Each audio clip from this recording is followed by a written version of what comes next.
I want to tell you the story of a Hollywood studio that most people have forgotten ever existed. And this is the studio that brought you movies like Pretty Woman, Con Air, Armageddon, Good Morning Vietnam, Sister Act, Down and Out in Beverly Hills, The Color of Money, 3 Men and a Baby, and countless others.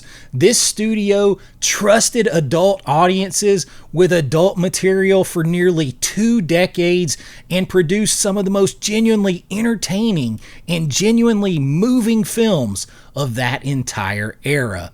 A studio that Disney, that's right, Disney created and then quietly and unceremoniously killed. And when they killed that studio, they sent a signal to every other studio in Hollywood that changed things more than anyone realizes. This is the story of Touchstone Pictures and why it matters more than almost anyone realizes. So pop that tape in. I got you. Let's go do this.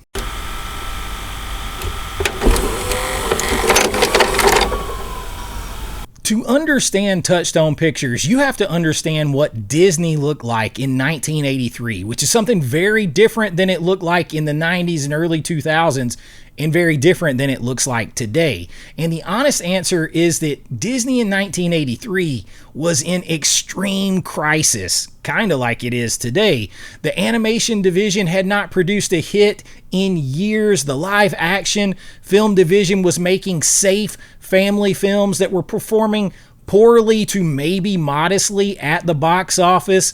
The theme parks were completely stagnant at the time. The company was severely undervalued, and there were serious conversations happening in boardrooms and on Wall Street about whether Disney as an independent entity could even survive. They had to survive takeover attempts, and this is when Ron Miller, Walt Disney's son-in-law, was running the studio. He understood the problem, but he didn't really understand how to fully solve it.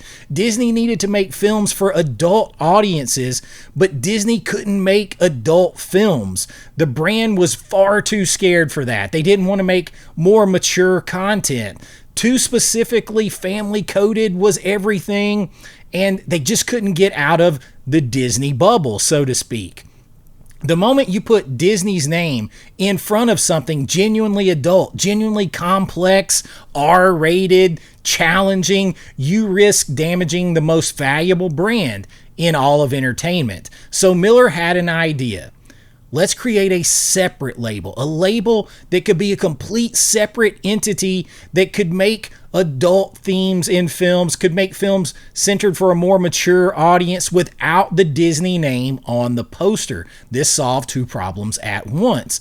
These films could genuinely take risks and genuinely be more mature without touching the Disney brand at all, and he called that Touchstone Pictures. The first Touchstone film out of the gate was Splash in 1984, a film that we all remember as launching Tom Hanks, a good time with him and John Candy and Daryl Hannah as a mermaid, a romantic comedy that was genuinely really had adult sensibilities. You could watch it as a whole family, but it really wasn't a family film. It even had a moment of brief nudity that in modern days Disney has caught heat for because they edited it out of the program on Disney Plus and sort of retroactively censored it, which is a big no-no. But back then, that would have been completely impossible under the Disney banner. Just a complete no-go from the start. But this movie made $69 million on an $8 million budget. That is a huge step in the right direction for a company that was in trouble. The concept then was proven immediately. This could work. Touchstone could make films that Disney couldn't, and then those films could make real money to help fix everything else. And then Michael Eisner arrived, and everything changed. Michael Eisner took over as chairman and CEO of Disney in September of 1984. I talked about this in a 1984 film essay that I did.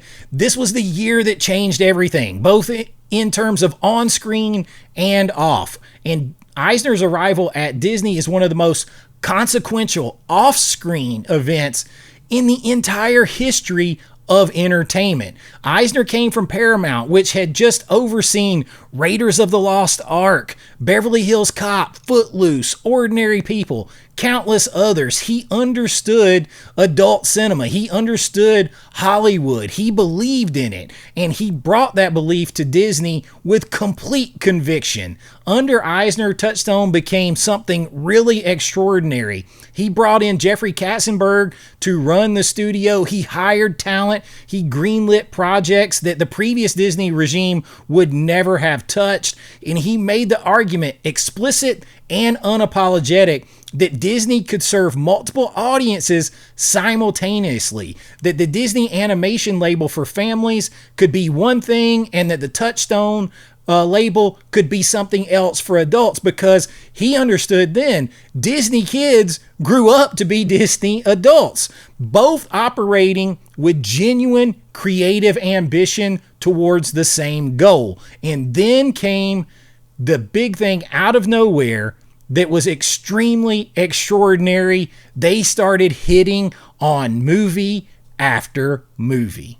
Following up the Down and Out in Beverly Hills R rating was another one that went out of nowhere, because 1986 brought Touchstone Pictures The Color of Money. This is Martin Scorsese directing Paul Newman. You also have Tom Cruise in here and sort of on his way up to stardom. A film about a hustler and his young protege. A genuinely great film that was nominated for an Oscar through Paul Newman and won. So this all happened under Touchstone. Let that land for just a second. A Martin Scorsese film starring Paul Newman, Tom Cruise, winning Academy Awards, released under the Touchstone label under Disney. Now Touchstone was really off and running, and they followed that up by going out and getting Robin Williams to do Good Morning Vietnam.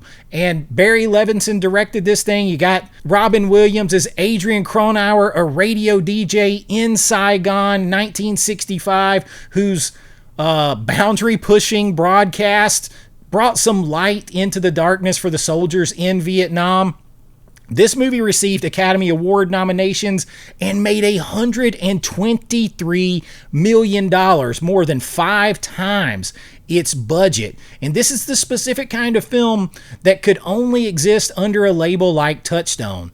Very adult, very complex, very nuanced, funny, but also about war, sort of a heavy weight to it that was lifted up through Robin Williams and his performance. Disney could not have made this movie, but Touchstone did.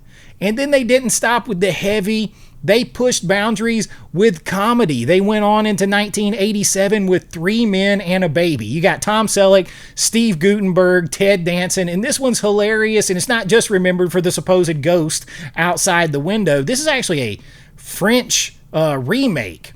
And this one was actually directed by Leonard Nimoy, believe it or not. It is a comedy about 3 bachelors who are responsible for a baby that went on to make nearly $200 million in 1987, the highest grossing film of 1987, and it was released under Touchstone Pictures. But they didn't stop there, because the next one might be one of the biggest as far as it ties to Disney and pop culture and the things that it accomplished that nobody ever imagined. I'm talking 1988's Who Framed Roger Rabbit. Robert Zemeckis directing, a genuinely revolutionary technical achievement. This movie is basically Chinatown for kids, but it actually ends up still being slightly more adult. A live action and animation integrated seamlessly. Something Disney had did before, but not like this. Because for the first time, it also brought characters like Mickey Mouse and Bugs Bunny together. All of Toontown, very adult in a noir sensibility, because it's kind of like Chinatown. Jessica Rabbit, very sexual. The playing patty cake is a metaphor. All of those things with a cartoon on the surface of it, plus some genuinely creepy kids movie moments in here. Bob Haskins, Christopher Lloyd as Judge Doom, one of the great films of the decade that still gets talked about today was under Touchstone Pictures. And Tom Cruise wasn't the only one making waves as a young star under Touchstone Pictures. You also had Julia Roberts in 1990's Pretty Woman. Gary Marshall directing this. You've got Richard Gere, Julia Roberts. This is the role that made her famous. This is what made Julia Roberts, a romantic comedy about a wealthy businessman and a Hollywood Boulevard prostitute that should not work on any level. It really shouldn't, but it worked on every single level. Pretty Woman made $463 million on its initial release on a $14 million budget. Those are numbers that Hollywood could not dream of today. It is one of the most profitable films in the history of Hollywood. It is also genuinely fun to watch, charming, romantic. It requires both leads operating at the highest level, the peak of their abilities. It was released by Touchstone Pictures, produced by Disney, and if you want to think about that for just a second, Disney produced Pretty Woman, a film about a prostitute that made nearly $500 million and was somehow sweet and heartfelt. Touchstone gave them that creative and commercial freedom to do something they never could have done under the Disney name.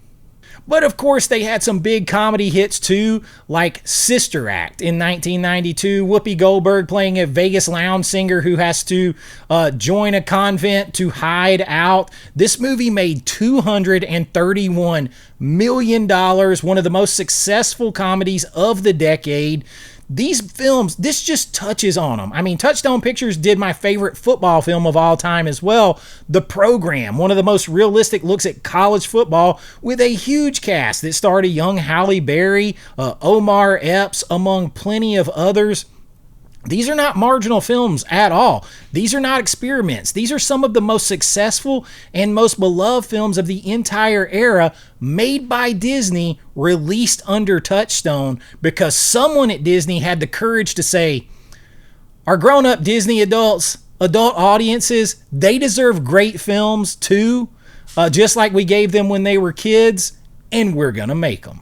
And then something happened. Not one single catastrophic moment really, but not even one bad decision that destroyed everything. It was something much more insidious, something slower, something more familiar than that. Success in a different direction made the original mission feel unnecessary. So in 1989, The Little Mermaid came out and Disney animation was completely reborn. A lot of what people think of as the greatest of all time Disney animation started with The Little Mermaid in 89, and then you rattled off things like Beauty and the Beast, Aladdin, Lion King, this run, unprecedented run of just classic epic animation films that just dominated and redefined everything Disney was for an entire generation was starting to happen around this time. And those were all family films, G-rated animation. They were the Disney brand at its most pure and most powerful. And the more successful Disney animation became, the less argument was there to actually even need Touchstone Pictures. The argument was basically, why take the creative and reputational risk of making these films like The Hand That Rocks the Cradle or Pretty Woman about a prostitute on Hollywood Boulevard, when films like The Lion King was making $987 million in the early 90s? Why produce a psychological thriller that might generate controversy when Aladdin was a cultural phenomenon? Why greenlight that movie about a prostitute, however successful, when Beauty and the Beast was receiving Academy Award nominations for Best Picture? That math changed. And when the math changed, the courage totally went with it. Touchstone didn't disappear immediately. It kept making films. Some of them were good. Con Air in 1997, Armageddon in 1998, Unbreakable in 2000. These are films that have genuinely great staying power and entertainment value for all audiences. But here is what you notice when you look at Touchstone slate from the mid-1990s onward compared to the late 1980s. The ambition was gone. The risk was gone. Dead Poets Society, Good Morning Vietnam, The Color of Money. These are films made by genuinely great directors with artistic visions pursuing specific creative goals at any risk, the prestige cinema that happens through entertaining. Con Air is a great action film. I love it. It's cheesy. Armageddon is very entertaining disaster movie. These are not the same thing in terms of being taken seriously in cinema as even Beauty and the Beast with an Academy Award. They were commercially successful, but creatively, they weren't quite the same thing. They didn't have the ambition. And that sort of started replacing what Touchstone Pictures was. And nobody announced that change. It just sort of kind of happened. And that's kind of sad, because that's maybe the most insidious thing about what happened with Touchstone Pictures. There was no press release. There was no executive announcing that Touchstone was abandoning its mission. The shift happened gradually, film to film, green light by green light. The courage and the creative ambition just drained out of the system. Slowly, it bled out until at some point it was just gone. By the 2000s, Touchstone was really a zombie studio. It was a skeleton crew. The name still existed. Films still came out under the label, but the identity, the courage, all that stuff that Michael Eisner had, that Jeffrey Katzenberg had, was completely gone. In 2007, Disney announced that Touchstone Pictures would no longer be used as an active label for new productions. It would exist only for home media releases of older films. And then in 2018, Disney announced that Touchstone label would be officially retired.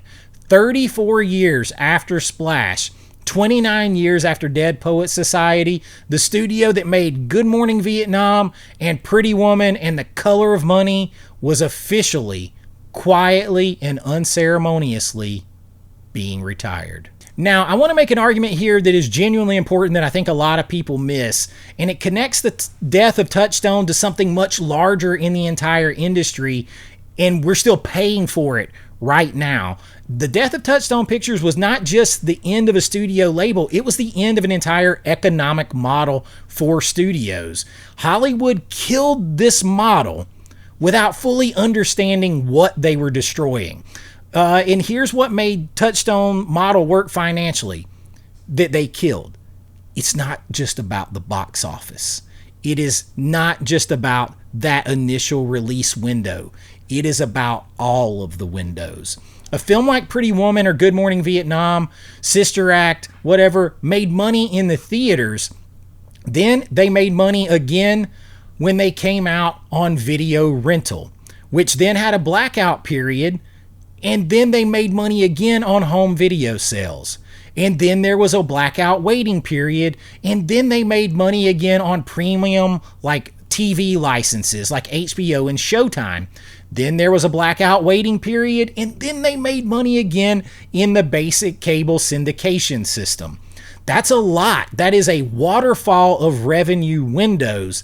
The same film generating income across 5 separate windows over 5 to 7 years is what made that's what made the mid-budget film commercially viable. A film that cost $15 million to make and grossed $80 million in the theater wasn't an $80 million film.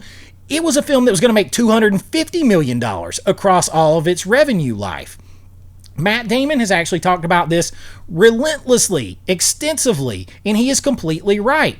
The mid-budget adult film didn't die because audiences stopped wanting to see it.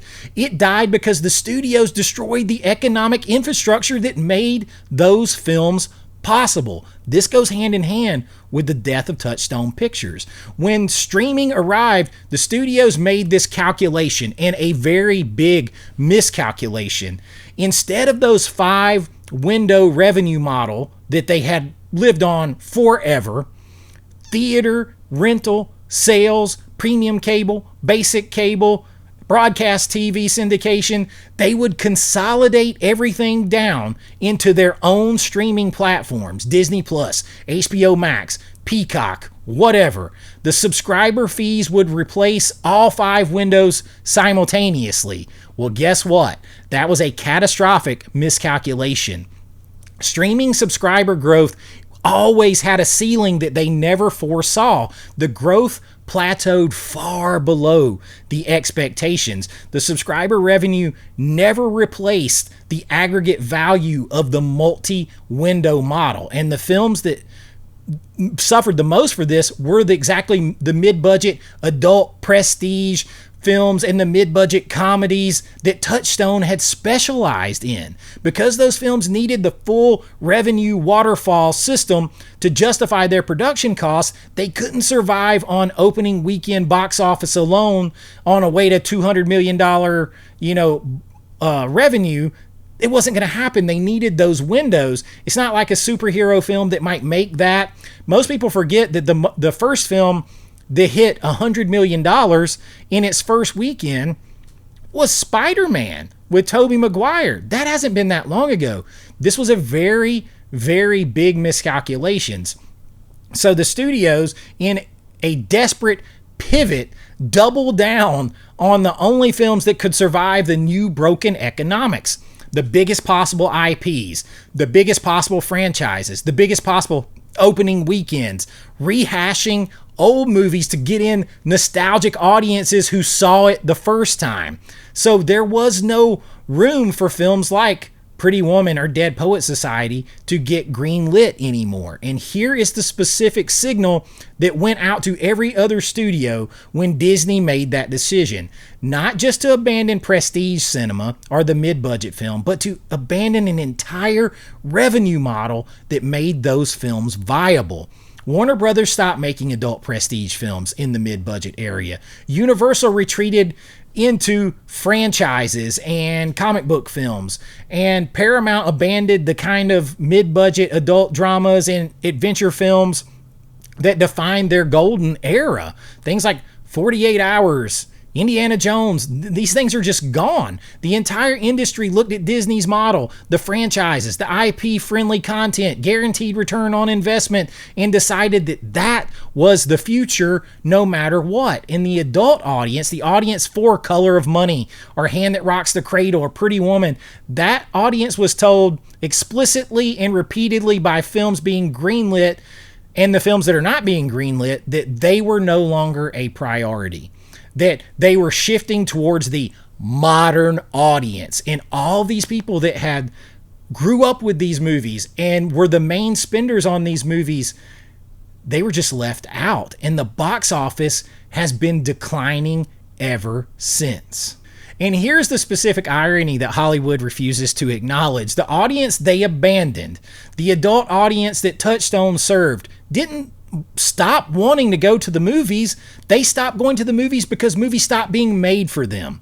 They were made for modern audiences with certain messages above entertainment. They were made for audiences that were never going to support these franchises long term. And existing franchises that did well were torn apart in order to cater to other audiences that never were that interested in them to begin with. So they stopped trusting their audiences, and they stopped making films for grown-ups and people who grew up with these films, and people stopped showing up. The industry looked at a declining attendance and just blamed streaming, or blamed audiences, even worse, and basically blamed everything except the actual cause, which was the failed model they were using and the failed messaging that they were putting in their films. Cause and effect. The death of Touchstone Pictures is not just a historical footnote. It is like more of the canary in the coal mine that the industry completely ignored.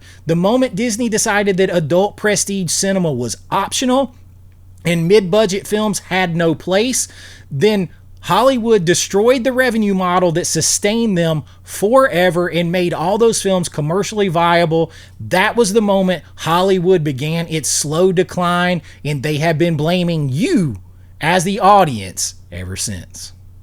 And I want to be honest before I close this out, I'm genuinely angry about it. As a filmmaker and by extension of what happened to the audience in Hollywood and films and our franchises and our heroes being deconstructed and all of those things, It genuinely frustrates me. I'm not performatively angry here, not angry for content. I'm genuinely angry as a filmmaker who loves cinema and who believes adult audiences deserve films that take them seriously, that challenge them, that they don't need to be preached to with one political message or another, or one social message or another constantly, that entertainment matters, that the value of art matters, that we need to be present and genuinely experience films and complex characters making complex decisions, not guided by Mary Sue's or infallible characters that sit on one side of a belief spectrum or another. Genuine, real stories, real situations, real characters. Robin Williams standing on a desk telling his students to seize the day. Paul Newman playing pool like his life depends on it. And because his dignity does. Julia Roberts falling in love with someone who she has absolutely no business falling in love with, and it makes you believe every single second of it. These films are the films that trusted their audiences, that believed grown-ups could handle complexity and nuance and genuine emotion without being wrapped up in a superhero costume or being preached at from one message or another at the expense of the entertainment and the story they were watching. And that trust, that specific courage, is what Touchstone represented at its best, and what Hollywood systematically dismantled when the franchise model and the streaming miscalculation made the safer alternative seem more attractive. The irony here, and it is genuine irony, is that the people who made these decisions are only now beginning to acknowledge them.